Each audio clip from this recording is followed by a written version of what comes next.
Bom dia, amigos, queridos irmãos. Que a paz do Senhor se faça presente no coração de todos nós. É com muita alegria, irmãos, que nós dirigimos até você hoje, convidando para que possamos juntos elevar os pensamentos até Jesus, buscando as vibrações amorosas de nosso Mestre, para que possamos compreender os seus ensinamentos e termos uma qualidade de vida melhor. Hoje nós vamos ler: será lícito abreviar a vida de um doente que sofre sem esperança de cura? Um homem está agonizante, presa de cruéis sofrimentos. Sabe-se que seu estado é desesperador.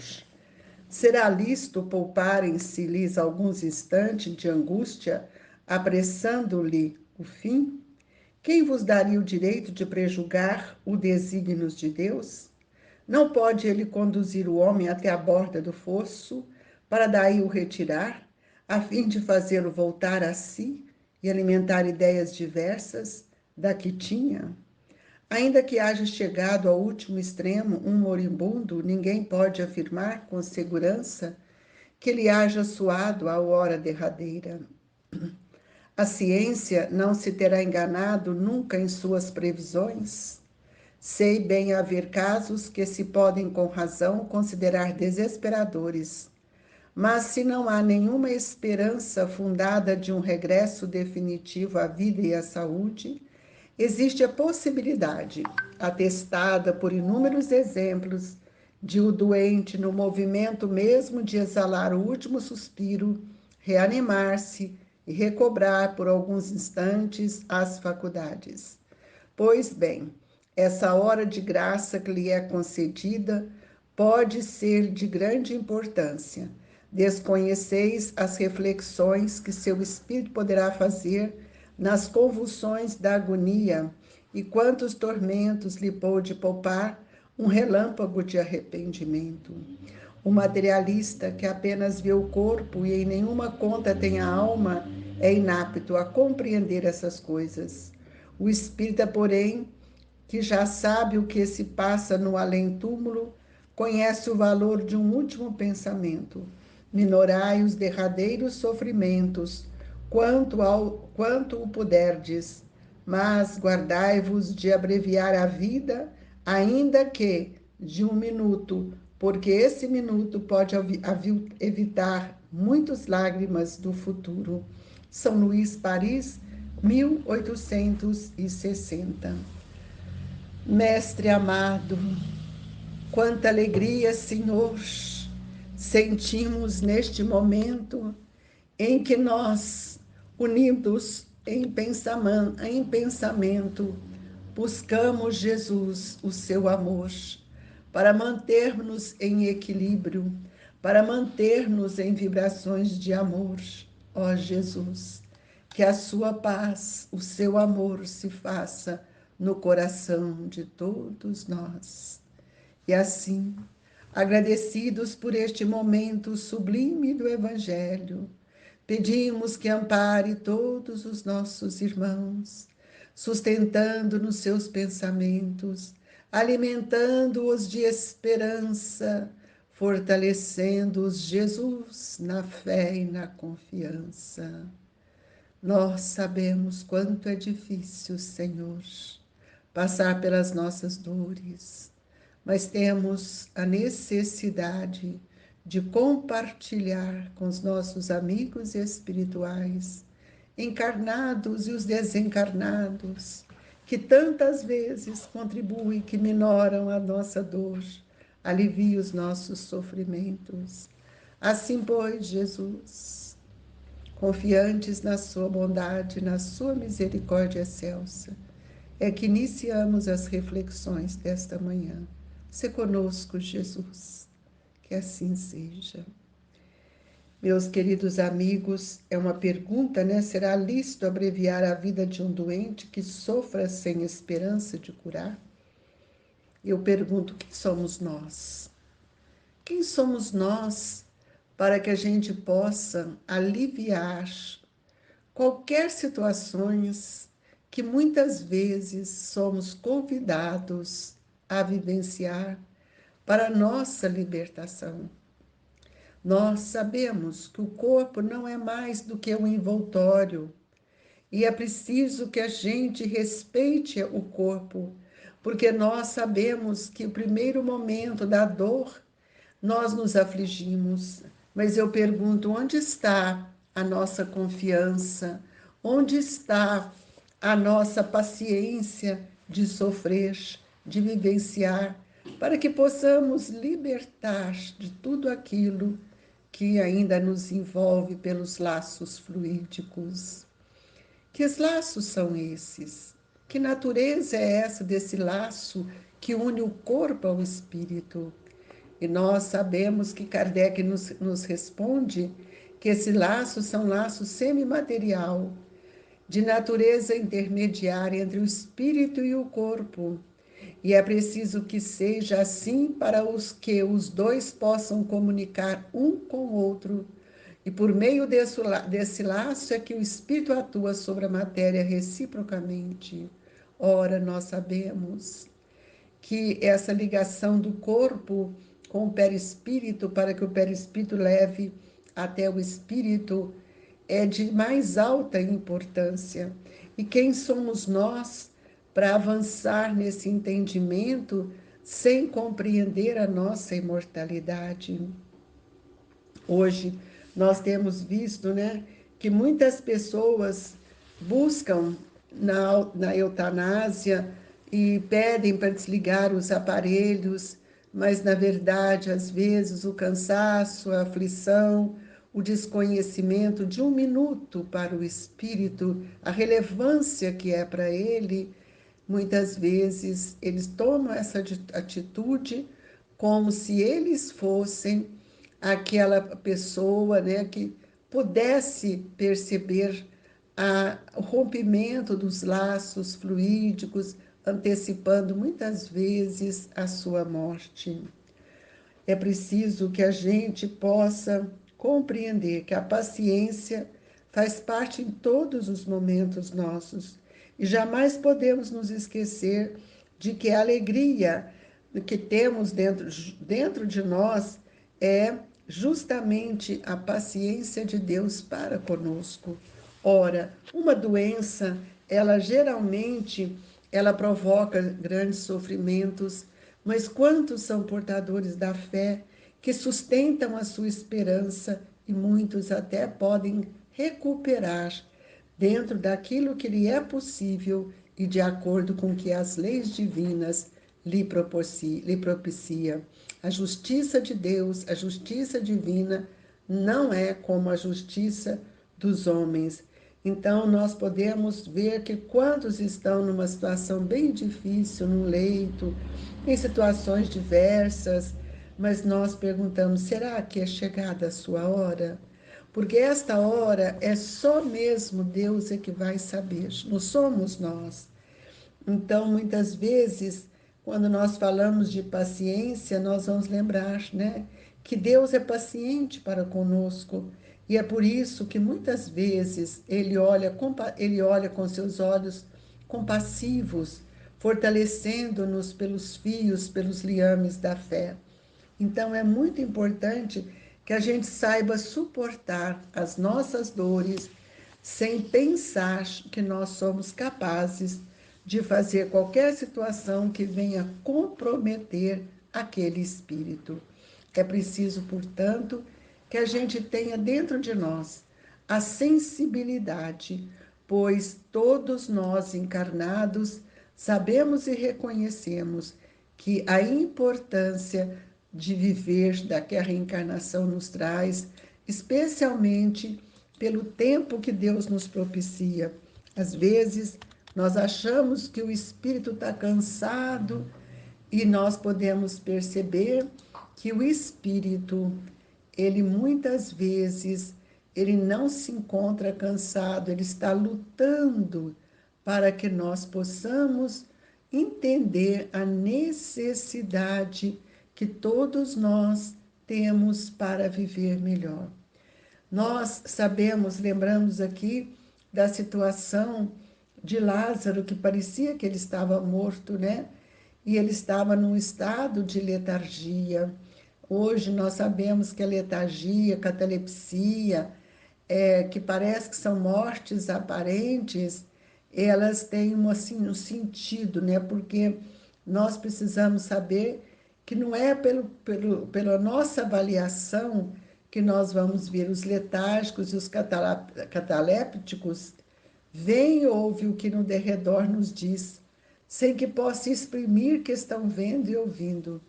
Então nós perguntamos: será que nós estamos estimulando e lembrando para todos que é pelos olhos e pelos os ouvidos que nós temos também percepções? Não é só pelos olhos e pelos ouvidos, é pelo espírito. O espírito tem consciência de si, mas ele não pode comunicar-se. Então, nós estamos vendo que hoje, né, quantas pessoas já compreendem esse processo pelo avanço da ciência, e nós sabemos que tanto na letargia quanto na catalepsia, o corpo não está morto. Ele passa por situações, como foi o caso de Lázaro, mas Jesus, ao perceber aquele estado, ele viu que ainda a vitalidade perispiritual da letargia, da catalepsia, ali estava passando, estava ativamente. Então, na letargia, o corpo não está morto, porquanto há funções que continuam a executar-se, e sua vitalidade se encontra em estado latente, como na crisálida, porém não aniquilada. Ora, nós precisamos saber que se Lázaro tivesse morrido, Jesus não poderia ter resgatado a sua vida. Então nós imaginamos que hoje a ciência ela já conhece esse estado e sabe verdadeiramente por todos os recursos que nós temos hoje, quando um corpo, quando a vitalidade desse ser está já exaurindo, mas ninguém sabe que hora vai acontecer o procedimento do desencarne. O materialista, ele sempre acha que é o corpo, né? Que não tem problema, mas nós sabemos que esses liames que ligam o espírito ao perispírito, o perispírito ao corpo, são a manutenção das energias que vão ainda manter ativamente o composto energético do perispírito ligado ao corpo.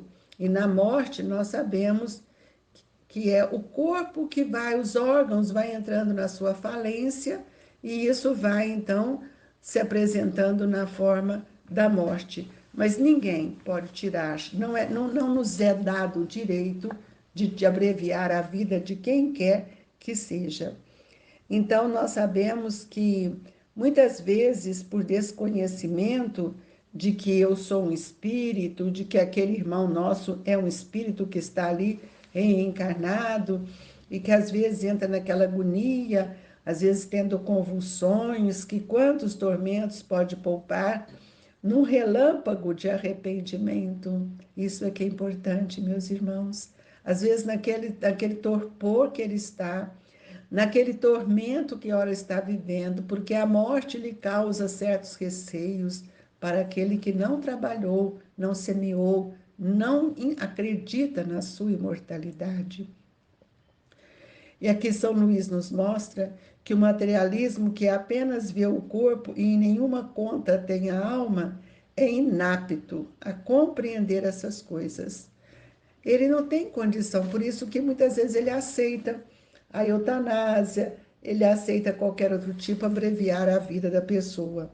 O espírita, porém, que já sabe o que se passa no além-túmulo, conhece o valor de último pensamento. O último pensamento para nós é da mais alta importância. Então, nós precisamos lembrar que nós vivemos momentos de lucidez hoje, quando nós, preocupados com a questão da morte, nós precisávamos estar preocupados como vamos morrer, o que fizemos. Porque o medo da morte não é o medo de morrer, é o medo de enfrentar a nossa própria consciência, nos diz Emmanuel. Então, é muito importante que a gente possa sentir o valor de tudo aquilo que, às vezes, nós falamos, a pessoa entrou em aflição e nós perguntamos: que aflição é esta que ela entra?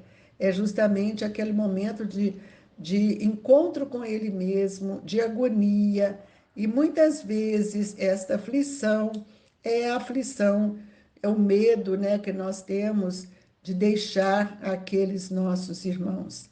Então, é importante que a gente possa perceber que nós precisamos alegrar em todas as situações, porque Jesus não mostrou para nós que a vida continuava, e a ressurreição foi isso para nós, é uma questão assim de extremo valor. E nós podemos perceber, né, que quantas pessoas ainda por não compreender tudo isso sofrem, né? Então, eu sei que é um assunto bastante complexo, mas que a gente precisa estar muito atenta por tudo aquilo que nós estamos fazendo. E também eu vou mostrar para vocês uma prece linda, maravilhosa de Abigail, para a gente refletir. Senhor Deus, paz dos que choram, dos tristes, dos oprimidos, fortaleza dos vencidos, consolo de toda dor. Embora a miséria amarga dos prantos de nosso erro, deste mundo de desterro, chamamos por vosso amor. Nas aflições do caminho, nas noites mais tormentosa, vossa fonte generosa é o bem que não secará. Sois em tudo a luz eterna, da alegria e da bonança, nossa porta de esperança que nunca se fechará. Quando tudo nos despreza no mundo da iniquidade, quando vem a tempestade sobre as flores da ilusão, ó Pai, sois a luz divina, o cântico da certeza, vencendo toda aspereza, vencendo toda aflição.